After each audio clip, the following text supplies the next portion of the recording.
सच्चा प्रेम हिसाब नहीं लगाता, नापतोल नहीं करता।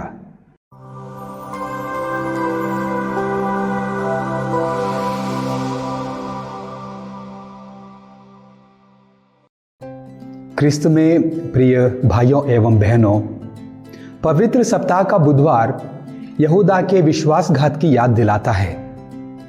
इस दिन से यूदस इस्करियोती 30 चांदी के सिक्कों के लिए यीशु को धोखा देने के लिए सहमत होकर यीशु को पकड़वाने का अवसर ढूंढता रहा।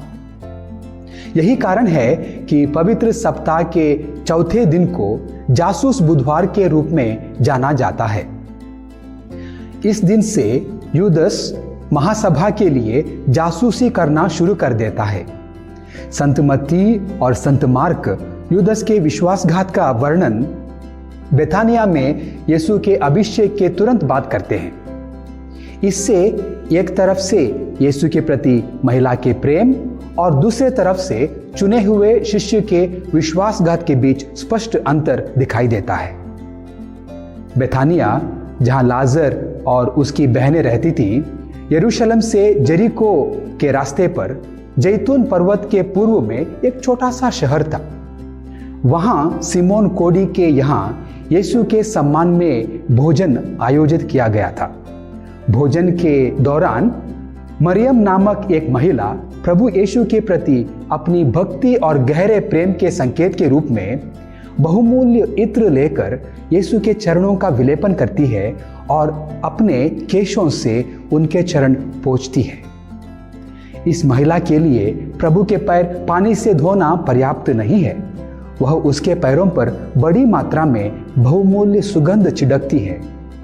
सुसमाचार लेखक संत योहन हमें बताते हैं कि इत्र की सुगंध से सारा घर महक उठा।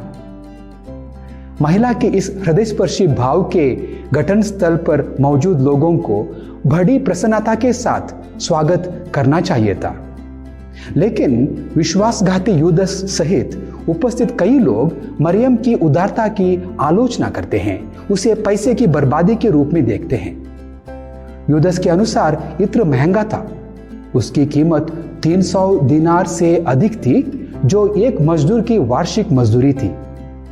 यूदस बड़ी स्पष्टता के साथ अपनी राय व्यक्त करता है और कहता है, 300 दिनार में बेचकर इस इत्र की कीमत गरीबों में क्यों नहीं बांटी गई। सुसमाचार लेखक हमें बताते हैं कि यूदस ने यह इसलिए नहीं कहा कि उसे गरीबों की चिंता थी, बल्कि इसलिए कि वह चोर था। भूखे गरीबों को खाना खिलाने से ज्यादा यूदस को अपनी जेब भरने में दिलचस्पी थी। गरीबों की चिंता के नारे के पीछे हमें यूदस का लालच तथा ईश्वर के प्रति उसके प्रेम, भक्ति और समर्पण की कमी दिखाई देती है। स्वार्थ एवं लालच से भरे हुए यूदस को उस प्रेम का एहसास नहीं है जिससे प्रेरित होकर उस कंगाल महिला ने यह साहसपूर्वक एवं हृदयस्पर्शी कदम उठाया। परिणाम स्वरूप यूदस, जिसे प्रभु यीशु विनाश का पुत्र कहते हैं, दिव्य प्रेम की सुगंध से अभिषिक्त होने से अपने आप को वंचित करता है। लागत और कीमत गिनने वाला, हिसाब किताब रखने वाला यूदस उन लोगों का एक विशिष्ट उदाहरण है जो प्रभु के लिए आरक्षित इत्र परोपकार की आड़ में गरीबों में बांटना चाहते हैं। जबकि बेथानिया की महिला हमें सिखाती है कि हमें कंजूसी से नहीं बल्कि उदारता के साथ ईश्वर की आराधना करनी चाहिए। क्रिस्त में प्रिय भाइयों एवं बहनों, पिता ईश्वर ने हमें बहुत प्यार किया। अपने शरीरधारी पुत्र हमारे मुक्तिदाता प्रभु यीशु में हमारे प्रति उसके प्रेम की लंबाई, चौड़ाई, ऊंचाई और गहराई मापा नहीं जा सकती।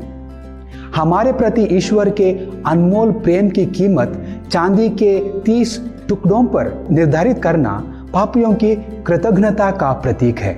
हाँ, सच्चा प्रेम हिसाब नहीं लगाता, नापतोल नहीं करता, खर्च की चिंता नहीं करता, रुकावटें खड़ी नहीं करता। सच्चा प्रेम खुशी से देता है, वह केवल दूसरों की भलाई चाहता है। यीशु, जो उस क्षण तक मौन था, मरियम के इशारे का समर्थन करते हुए हस्तक्षेप करता है। इसे छोड़ दो। इसने मेरे दफन के दिन की तैयारी में यह काम किया। गरीब तो बराबर तुम्हारे साथ रहेंगे, किंतु मैं हमेशा तुम्हारे साथ नहीं रहूंगा। आइए हम उस प्रभु से प्रार्थना करें। हे मेरे प्रभु, जब पापिनी स्त्री ने तेरे हृदय के पास आने का साहस किया, तूने उसे अस्वीकार नहीं किया। मेरी प्रार्थना स्वीकार कर, मुझ पापी पर दया कर। मैं उस पापिनी स्त्री से भी अधिक पापी हूं, जिसने बहुमूल्य सुगंध से तेरे चरणों का अभिषेक करने का साहस किया। प्रिय यीशु, मेरे प्रभु और मेरे ईश्वर, तू मुझे भी अस्वीकार मत कर। मुझे तेरे चरणों को पकड़ने और चूमने की अनुमति दे और मेरे अश्रुओं की धारा के साथ जैसे सबसे कीमती सुगंध उनका अभिषेक करने की अनुमति दे। आमीन।